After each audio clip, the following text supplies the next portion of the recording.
አይዞሽ ማናገር ትፈልጊያለሽ? ምትፈልጊ ከሆነ ነኝ። አልፈልግም፣ መቼም አላረገው። በቃ ልጄ አይዞሽ፣ ወደ ቤታችን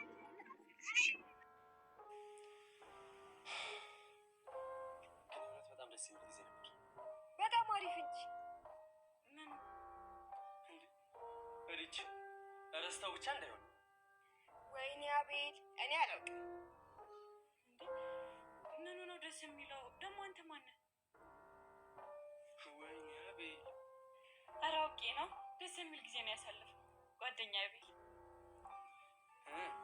ተመስገን።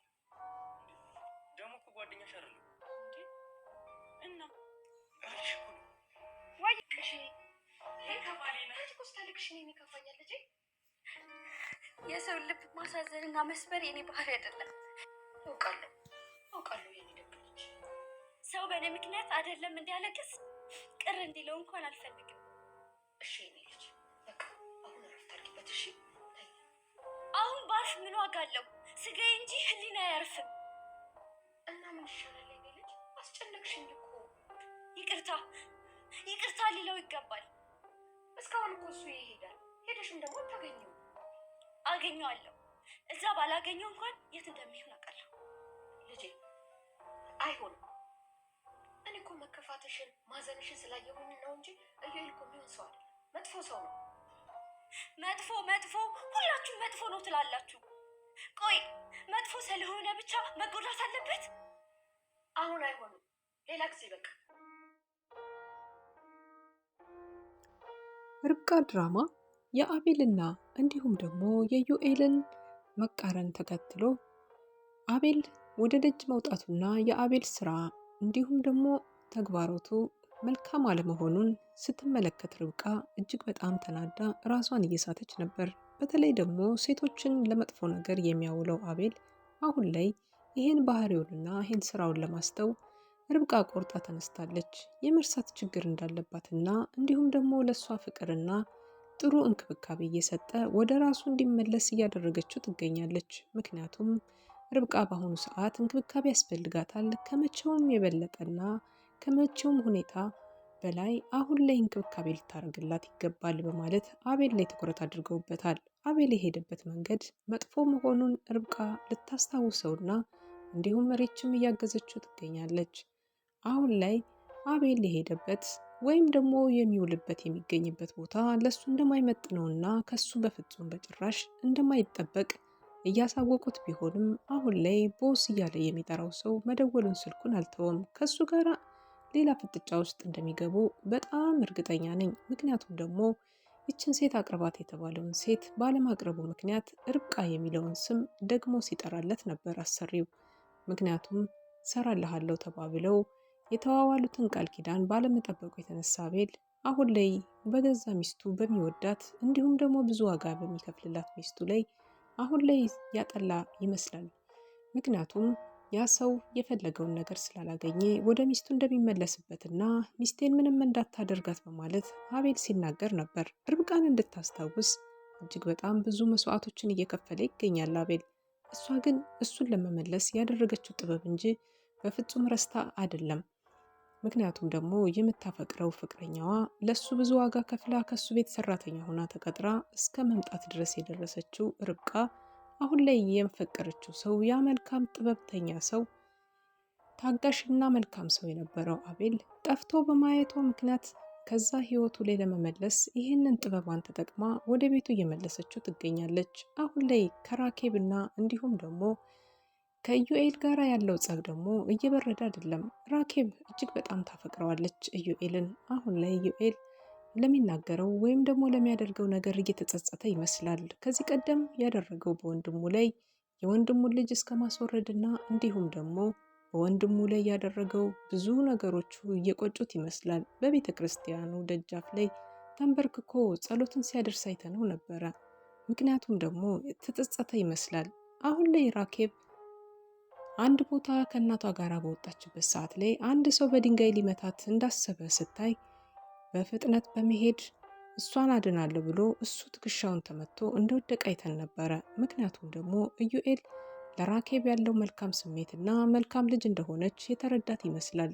ምክንያቱም ደግሞ ከዚህ ቀደም የምናስታውሳት አንድ ራኬብ ተብላ ደረቷ ላይ ንቅሳት የነበረባት እህታችን እሷ ላይ የነበረው ትልቅ ትኩረት አሁን ላይ በእሷ መወደድ እንጂ በእሱ አለመወደድ በጣም ብዙ ነገሮችን አድርሶበት ጫና እንደነበረ እናስታውሳለን። አሁን ላይ ኢዩኤል ወደ ራሱ እየተመለሰና እየተጸጸተ ይመስላል። ስድቡንም፣ ጥፊውንም፣ ግልምጫውንም ሁሉ እሽ በማለት እየተቀበለ ይገኛል። ኢዩኤል በዚህ ከቀጠለ ትላንትና ያሳለፈውን መጥፎ ባህሪና መጥፎ ነገሩን ድርጊቱን ትቶ ከዚህ በኋላ ከርብቃ ጋራ ሳይሆን ከራኬብ ጋራ በአንድ ላይ እንደሚሆኑ ተስፋ እናደርጋለን። ራኬብ አሁንም ቢሆን ይቅርታ ሳልጠይቀው ብላ ስቅስቅ ብላ እያለቀሰች ነበረ። ራኬብ ያስለቀሳት ነገር ቢኖር ምንድን ነው? አይኗን እያየ ማውራት አቅቶት እሺ የሚላት ቃላቶቹ እየተሰደበችው እየተቆጣችው እሺ ብቻ ነበር የሚላት የነበረ። ምንም መጥፎ ቃላት ሳያወጣ ይህን አይነት ባህሪውን በማሳየቱ እጅግ ጸጽቷታል። ለተናገረችው፣ ለሰደበችው፣ ላደረገችበት ነገር ሁሉ በተለይ ደግሞ ልትመታ እንደነበረና እሷ የእሱን ዱላ ለሱ የታሰበውን ዱላ ወደ እሱ አዙሮ እሱ እንዲመታላት የሆነውን አንተ ምን አገባህ ብመታ አንተ ምን ቤት ነህ በማለት ላደረገችው ነገር ጸጽቷት እናቷ ፊት ላይ አልቅሳለች። ኢዩኤል ማለት በጣም መጥፎ ሰው ነው እያሉ ደጋገሙ በሙሉ ቤተሰቡ የሚነግሯት ንግግር በጣም አስቆጭቷታል። ሁልጊዜ እናንተ የምትሉት መጥፎ ሰው ነው፣ መቼ ነው የምትረዱት በማለት አሁን ላይ ራኬብ የተሰማትን ስሜቷን እየገለጸች ትገኛለች። እሱንም ፍለጋ ወደ ደጅ እንደምትወጣና ይቅርታም እንደምትጠይቀው እንደምታፈቅረውም ለእናቷ እየነገረቻት ነበረ። እናቷም እሺ በቃ ደስ እንዳለሽ አንቺ በማለት ለእሷ ነፃነት ስትሰጥ ነበረ። በአሁኑ ሰዓት አልማዝ ወይም ማሚቴ በጣም ደስተኛ ናት። ልጇን በማግኘቷ ደስታዋን እያጣጣመች ብትሆንም ግን ደግሞ ኢዩኤልና እንዲሁም ደግሞ ከአቤል መካከል ያለው ነገር በጣም ከባድ ነው። አቤል እችን ልጅ አሳልፎ ለመስጠት ዳርዳር እያለ ሲሆን በመካከል ደግሞ ኢዩኤል ደግሞ ከሱ ፍቅር እንደያዛት አውቋል። እንዲሁም ደግሞ እሷን በመጥፎ ነገር መቅረብ እንደማይፈልግ ልቦናውም ያውቀዋል።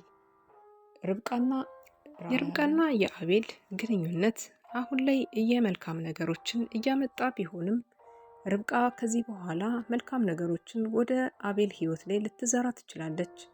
ራሄል በአሁኑ ሰዓት ላይ አንድ ጓደኛ ጠብሳለች። ማለትም ደግሞ የፍቅር ጓደኛ የያዘች ይመስላል። ከዛው ጊዜ በኋላ ሰውን ልጅ መቅረብ እንዲሁም ደግሞ ወንድ የተባለውን ፍጡር መቅረብና ማየት የማትፈልግ የነበረችው ራሄል አሁን ላይ ልቧ ለፍቅር እንደተከፈተና ፍቅረኛም እንደያዘች ነገሮች ያመለክታሉ። ምክንያቱም ደግሞ ከነርብቃ ልትደብቃቸው ያሰበችው ብዙ ነገሮች አሉና አሁን ላይ እኔም እወድሻለሁ ሲላት እኔም በማለት ብቻ የተናገረችውን ቃል ሊያውጣጧት ሲሞክሩ አይተን ነበረ።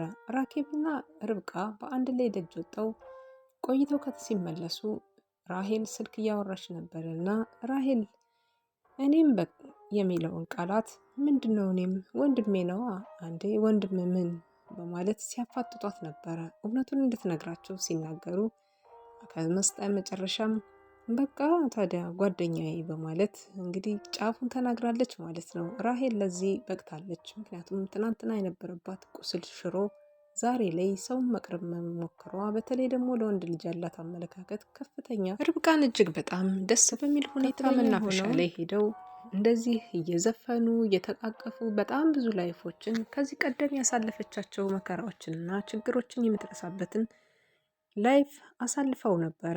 በዚህ ነበረ አቤልን በደስታ ስትሞላው የቆየች። አቤል ሚስትህ አይደለሁም አንተም ባሌ አይደለህም እያለች እያስጨነቀችውን የሰነበተችው፣ አሁን ላይ ግን የማስታወስ ችሎታዋ እንደተመለሰና አቤል ደግሞ መልካም ሰው እንደሆነ ቀስ እያለች እየነገረችው አሁን ወደ ራሷ እየመለሰችው ትገኛለች። አቤል ከዚህ በኋላ ብዙ መጥፎ ነገሮችን የሚሰራ አይሆንም ማለት ነው።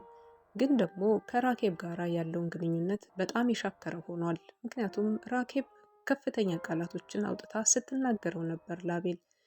አቤል በንዴት አንገቷን እንቅ አድርጓት ለረዘም ላለ ሰዓት ይዟት ነበረ። ይሄ የሆነው ደግሞ አቤል በተናገረችው ንግግር ነው። ይቅርታ እያላት ሲላት ያደረግከውን ነገር ረስተኸው ነው፣ ይቅርታ አድርግልኝ፣ ተወኝ ባክህ፣ ከዛ ህይወት ላይ አውጣኝ እያልኩ እንኳን እንደ ሰው ራርታህ ምንም አላልከኝም በማለት ራኬብ ደጋግማ ለተናገረችው ንግግር አንተ ሰው አይደለህም ስትለው ሄዶ አንገቷን እንቅ አድርጓታል። አንገቷን ይዟት እጅግ በጣም ለረዘም ላለ ሰዓት እየታገላት ነበረ። ምን ልትሆን ትችላለች ራኬብ? ምክንያቱም ደግሞ አሁን ላይ ማሚቴ ልጇን ስላገኘች በደስታ እየፈነጠዘች ትገኛለች። አሁን አቤል ምን ሊያደርጋት እንደሚችል ባናቅም በዚህ ሰዓት ላይ ግን አንገት ለአንገት ተያይዘው እንዳየናቸው ነበር።